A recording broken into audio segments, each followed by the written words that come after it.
మొన్ననే క్షేత్రస్థాయిలో ప్రవీణ్ గారు, మా హరీష్ రావు గారు, మా సబితా ఇంద్రారెడ్డి గారు పాలమాకుల గురుకులం స్కూల్లో అక్కడ విద్యార్థులు ఇబ్బందులు పడుతూ ఉంటే పోయొచ్చినారు. దేవరకొండకు పోయొచ్చినారు. అదేవిధంగా దీన్ని ఇక్కడితో ఆపం మేము. డెఫినెట్గా మా రుక్మాపూర్ కూడా పోతాం. మేము రుక్మాపూర్ సైనిక్ స్కూల్ విజిట్ చేస్తాం. రాష్ట్రంలో ఉండే ఇంకా కొన్ని గురుకులాలు విజిట్ చేస్తాం. ఎక్కడెక్కడ క్షేత్రస్థాయిలో వాటి పరిస్థితులు ఎట్లున్నాయో ఆ విద్యార్థులకు కానీ విద్యార్థుల తల్లిదండ్రులకు కానీ నమ్మకాన్ని కల్పించే విధంగా బీఆర్ఎస్ పార్టీ డెఫినెట్గా కార్యాచరణ తీసుకుంటుంది.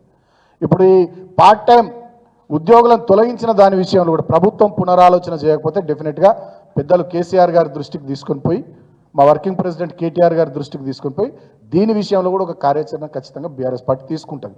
ఈ వర్గాలకు డెఫినెట్గా మేము అండగా ఉంటాం. ఎవరు లేరని మీరు అనుకుంటున్నారు. దిక్కుమొక్కులు లేని జనం ఒక్కొక్కరు అగ్నికరం బిడ్డ రేవంత్ గుర్తుపెట్టుకో. డెఫినెట్గా నీ పాపం పండింది. ఎక్కడ ఏలు పెట్టద్దో, ఎవరితోనూ గోక్కోవద్దో నువ్వు వాళ్ళతోనే పెట్టుకుంటున్నావు. నీ ఆలోచన అర్థమవుతుంది. కేసీఆర్ ఆనవాళ్ళు జరిపేస్తాను నువ్వు అన్నావు, ఇవాళ గురుకులాలు వెనుకబడ్డావు. లాస్ట్కు ఎంత దారుణం, ఎంత దుర్మార్గమైనది ఈయన పద్ధతి, ఈయన ప్రవర్తన. అంబేద్కర్, డాక్టర్ బాబాసాహెబ్ అంబేద్కర్ ఈ దేశానికి రాజ్యాంగాన్ని అందించాడు.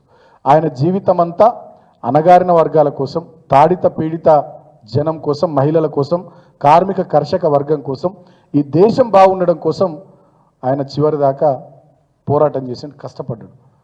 అటువంటి డాక్టర్ బాబాసాహెబ్ అంబేద్కర్ గారి 125వ జయంతి సందర్భంగా ఆనాడు ప్రభుత్వంలో మేము ఉన్నాం కాబట్టి కేసీఆర్ గారు ప్రపంచంలోనే ఎక్కడ లేనటువంటి 125 అడుగుల డాక్టర్ బాబాసాహెబ్ అంబేద్కర్ విగ్రహాన్ని హైదరాబాద్ నడి బొడ్డున పెట్టిండు.